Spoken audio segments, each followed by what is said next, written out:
ഇതായിരുന്നു അന്ന്. പക്ഷെ ഇത് കഴിഞ്ഞ് പിന്നെ വേറെ ഇതിലായി അല്ലേ? പുള്ളി വേറെ ഇപ്പോഴത്തെ പുതിയ മിമിക്രിക്കാര് സുരാജേട്ടന്റെ ഇപ്പോഴത്തെ വോയിസ് ഒക്കെ അടിപൊളിയായിട്ട് ചെയ്യും. Yes boss. നമസ്കാരം സെന്തിൽ. നമസ്കാരം. നമസ്കാരം. ബിജുക്കുട്ടനോടാണ് ഒരു കാര്യം ചോദിക്കാനുള്ളത്. താങ്കൾ സ്കൂളിൽ പഠിക്കുന്ന സമയത്ത് മറ്റുള്ളവർക്ക് വേണ്ടി താങ്കൾ സ്ഥിരമായി പ്രേമലേഖനം എഴുതാറുണ്ട് എന്ന് മനസ്സിലാക്കുന്നു. ശരിയാണ്. അല്ലാതെ ഞാൻ എല്ലാ സിനിമകളും കാണും സ്കൂളിൽ പഠിക്കുന്ന കാലത്തും. അന്ന് ജയറാമേട്ടൻ, മുകേഷ് ചേട്ടന്റെ ഒക്കെ കുറെ കോമഡി സിനിമകളുണ്ടല്ലോ, അതൊക്കെ പോയി കാണാം. അപ്പൊ എന്റെ ഹാൻഡ് റൈറ്റിംഗ് നല്ലതാണ്. അപ്പോൾ ഇത് എഴുതി കൊടുക്കുമ്പോ അങ്ങനെ ഒരു ഗ്രാഹ്യായിപ്പോയി. ഞാൻ എഴുതി കൊടുത്തു കഴിഞ്ഞാൽ ആ പെണ്ണ് പെട്ടെന്ന് പ്രേമിക്കും എന്നൊക്കെ ഒരു ഇത് വന്ന അവിടെ സ്കൂളിൽ വന്ന് പുതിയൊരു ധാരണ വന്നു. അപ്പൊ അങ്ങനെ ഞാൻ പലരോട് എന്നെ ആരും പ്രേമിക്കൂല. അപ്പൊ ഞാൻ പ്രേമത്തിന് സപ്പോർട്ട് ചെയ്യും. അപ്പൊ ഇതിന് പകരം എനിക്ക് കിട്ടണത് പറഞ്ഞുതരാം. അപ്പൊ എനിക്ക് അന്ന് 2 പൊറോട്ടയും സാമ്പാറും കിട്ടും.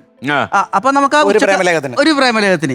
അപ്പൊ ഒരുത്തൻ ഒരു ദിവസം വന്ന് പറഞ്ഞ്, ബിജു എനിക്കൊരെണ്ണം വേണം. അപ്പൊ എന്റെ തൊട്ടടുത്തിരിക്കണാണ് അവൻ 8ാം ക്ലാസ്സിൽ. അപ്പൊ ഞാൻ പറഞ്ഞ് എഴുതി തരാം, പക്ഷെ എനിക്ക് പൊറോട്ടയും സാമ്പാറും അത് ഞാൻ വാങ്ങിച്ചു തരാന്ന് പറഞ്ഞ്. അപ്പൊ ഞാൻ അതിന്റെ പിറ്റേ ദിവസം ഞാൻ ഇൻ ഹരിഹർ എന്ന് പറഞ്ഞ സിനിമ കണ്ടിട്ടുണ്ടായിരുന്നു. അപ്പൊ ഞാൻ പേപ്പറും പേന എടുത്തു. അവന്റെ പേനയും വേണം പേപ്പറും വേണം. എടുത്തിട്ട് പേരെന്താണ്? അപ്പൊ പേര് പറഞ്ഞു പ്രിയ. ഉന്നം മറന്ന് തെന്നിപ്പറന്ന പൊന്നിൻ കിനാക്കളെല്ലാം ഞെട്ടിയവൻ. അവൻ സിനിമ ഒന്നും കാണൂല, വീട്ടിൽ പഠിത്തവും കാര്യങ്ങളൊക്കെ. അപ്പൊ എനിക്ക് വായിച്ചപ്പോ എന്റെ ബിജുക്കുട്ടി ഇത് കൊള്ളാലേ, അത് എന്റെ ഇത് കളയല്ലേ, നീ കളയല്ലേ. അടുത്തെന്താണ്? അടുത്ത് വരിയോടാ തെന്നിപ്പറന്ന പൊന്നിൻ കിനാക്കളെല്ലാം ഒന്ന് പെട്ടെന്ന് പറയാൻ പറ്റൂല. നമ്മള് ആലോചിച്ചെടുക്കുന്നു.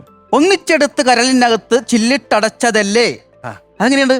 ഒയ്യോ എന്റെ ദൈവം, ഇത് വീണത് തന്നെ. എന്നിട്ട് അവസാനം വെറുതെ. പിന്നെ എനിക്കറിയാൻ പാടില്ല, ഞാൻ കുറെ കുത്തം കിട്ടും വെച്ച്. അതെന്താണത്? സസ്പെൻസ്. അടുത്ത മറുപടിയിൽ വരും. അപ്പൊ അവൻ പറഞ്ഞ് മടക്കിയൊക്കെ കൊടുത്ത് പറഞ്ഞപ്പോൾ, ബിജു എനിക്കൊരു ഉപകാരം ചെയ്യണം, ബിജു ഒന്ന് കൊണ്ടേ കൊടുക്കണം, എനിക്ക് പേടിയുണ്ട് എന്ന് പറഞ്ഞ്. അപ്പൊ ഞാൻ പറയാടാ, അത് അങ്ങനെയാണ്, ഞാൻ കൊണ്ടേ കൊടുക്കൂല, ഞാൻ ഇതുവരെ കൊടുത്തിട്ടില്ല. അല്ല ബിജു ഒന്ന് കൊണ്ടേ കൊടുക്കുക, എന്റെ പേര് പറഞ്ഞാൽ മതി. അപ്പൊ ഞാൻ എന്നോട് പറഞ്ഞ് സാമ്പാറിന് പകരം ബീഫ് വാങ്ങിക്കാന്ന് പറഞ്ഞ്. അന്ന് ഞാൻ കൊണ്ടേ കൊടുക്കാന്ന് പറഞ്ഞു. ഞാൻ ആ പെണ്ണ് ഇന്റർവെല്ലിന് പോണ സമയത്ത് കൊണ്ടേ കൊടുത്തു. ആ പെണ്ണ് കൊണ്ടേ കൊടുത്തു, അത് വാങ്ങിച്ച് പോയി. പിറ്റേ ദിവസം ക്ലാസ്സിൽ വന്നില്ല. അപ്പൊ ഞാൻ ചോദിച്ചാൽ എന്താണെന്ന്, എനിക്കറിയാൻ പാടില്ല എന്ന് പറഞ്ഞ്. പിറ്റേ ദിവസം ക്ലാസ്സിൽ വന്നിട്ട് മറുപടി തന്നപ്പോൾ ഞാനന്ന് വായിച്ചു നോക്കി. എനിക്ക് കവിത ഒന്നും അറിയാൻ പാടില്ല, ഉള്ള സത്യം ഞാൻ തുറന്നു പറയാ, ബിജുക്കുട്ടിന് എനിക്ക് ഭയങ്കര ഇഷ്ടമായി. എനിക്ക് ചക്കിന് വെച്ചത് കൊക്കിനുണ്ട്. എന്നെ കുറിച്ചാണോ? എന്നെ കുറിച്ചാണോ? എന്നിട്ട് ആ ബീഫും പൊറോട്ടയും അവന് വാങ്ങിച്ചു കൊടുത്തോ? ഇല്ല, ബീഫും പൊറോട്ടയും ഇത് കഴിഞ്ഞാലേ കിട്ടുള്ളൂ. കാരണം അത് പോയി തിന്നു കഴിഞ്ഞിട്ട് ഇവര് പറയണോലെ ഇത്. ഞാൻ പറഞ്ഞു ശരിയാവൂല, അത് മോശം, അത് ഞാൻ അതിന്റെ വീടൊക്കെ ഭയങ്കര മോശോടാ എന്നൊക്കെ പറഞ്ഞ ഞാൻ ഒഴിവാക്കി. ഞാൻ കയറി. അല്ല, നമുക്ക് കിട്ടാത്തൊരു സംഭവം. തീർച്ചയായിട്ടും സെന്തിലിന് ഒരു പട്ടി ഉണ്ടെന്നാണ് എന്റെ തിരിച്ചറിവ്. എന്റെ വീട്ടിൽ ഒരു പട്ടി ഉണ്ടായിരുന്നു. ആ പട്ടിയെ വിട്ടില്ല അല്ലേ? ആ പട്ടിയുടെ മാനറിസം ഒക്കെ സ്റ്റേജിൽ അവതരിപ്പിച്ചു അല്ലേ? പട്ടിയുടെ അത് പണ്ട്, അതിന് മുന്നേ രാമു എന്ന് പറഞ്ഞൊരു പട്ടി ഉണ്ടായിരുന്നു വീട്ടിൽ. അവൻ ഒരു ദിവസം മതിലാടി. പട്ടിയുടെ പ്രിയപ്പെട്ട കൂട്ടുകാരനാണ്. അതെ, എനിക്ക് പട്ടികളെ ഭയങ്കര ഇഷ്ടമാണ്. അതുകൊണ്ട് ഒരുപാട് മിമിക്രി ഒക്കെ അതിൽ നിന്ന് കണ്ടുപിടിക്കാൻ പറ്റി കേട്ടോ സാറേ. അതിന്റെ ഇടയ്ക്ക് എന്താ ബിജുക്കുട്ടനെ നോക്കിയത്? അല്ല, ഞാൻ നോക്കുമെന്ന് കരുതി നോക്കില്ല. അത് പർപ്പസ്ഫുൾ ആയിട്ട് എന്നുവെച്ചാൽ ഒരു ത്വര വന്നിട്ടും അത് നിയന്ത്രിച്ച് നിർത്തി. അങ്ങനെ രാത്രി ഉത്സവ പ്രോഗ്രാം ഒക്കെ കണ്ടിട്ട് ഞങ്ങൾ ടീമായിട്ട് വരും, വീടിനടുത്തുള്ള ആൾക്കാരെല്ലാം കൂടെ. വരുമ്പോ സമയത്ത് ചില വീടുകളുടെ ഗേറ്റിന്റെ ഇടയിൽ നിന്ന് ചില മൂക്ക് മാത്രം ഇങ്ങനെ കാണാം. എന്നിട്ട് ചില പട്ടികൾ അവിടെ നിന്ന് ഇങ്ങനെ വയ്ക്കും. അപ്പൊ ഇതിനൊക്കെ ഒരു പണി കൊടുക്കാൻ വേണ്ടി ഞാൻ ഓരോ വീട്ടിന്റെ ഫ്രണ്ടിൽ പോയിട്ട് ഇങ്ങനെ വിളിക്കും. അപ്പൊ ഇത് കേട്ട് അപ്പുറത്ത് കിടക്കുന്ന പട്ടി തിരിച്ചു വിളിക്കണം. ഇത് ഓരോ വീട്ടിലും ഇങ്ങനെ കണക്ട് ചെയ്ത് ആ ഏരിയ കംപ്ലീറ്റ് ഫുള്ള് എല്ലാ വീട്ടിലും ലൈറ്റ് ഓൺ ആവും. അപ്പൊ അങ്ങനത്തെ പരിപാടി ഉണ്ടായിരുന്നു. അതുപോലെ തന്നെ ഞാൻ ആ പരിസരത്തൊന്നും കള്ളം കയറൂല. പിന്നെ ഈ കോളേജിൽ പഠിക്കുന്ന സമയത്ത്, കോളേജ് വിടുന്ന നേരത്ത് ബസ് കാത്ത് ഇങ്ങനെ ബസ് സ്റ്റോപ്പിൽ നിൽക്കും.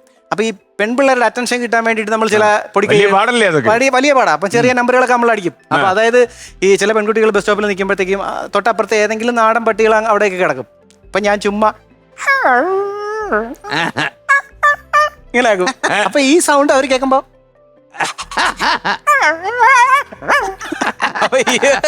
അപ്പൊ ഇത് പെട്ടെന്ന് പെൺകുട്ടികൾ കൊള്ളാലോ ഈ ചേട്ടൻ, അങ്ങനത്തെ പരിപാടികളൊക്കെ ഉണ്ടായിരുന്നു. ആള് മോശക്കാരനായിരുന്നു. ഒരു പഞ്ചായത്തിലെ മൊത്തം രാത്രി ഉണർത്തിപ്പിക്കുന്നു. അല്ല, ഞാൻ ഈ പട്ടിയുടെ വെച്ചിട്ടൊരു ചെറിയ ഒരു മോർഫിംഗ് പോലത്തെ ഒരു മിമിക്രി ചെയ്തായിരുന്നു. അതായത് നമ്മുടെ ലാലു ലക്സേട്ടന്റെ ശബ്ദം നേരെ ഈ നായ്ക്കളുടെ ഈ ശബ്ദത്തിലേക്ക് പോകുന്ന ഒരു നോക്കാം. ഒന്നാം മല കയറി പോവേണ്ടേ, അവിടെ നിന്ന് തലയും കുത്തി ചാടേണ്ടേ.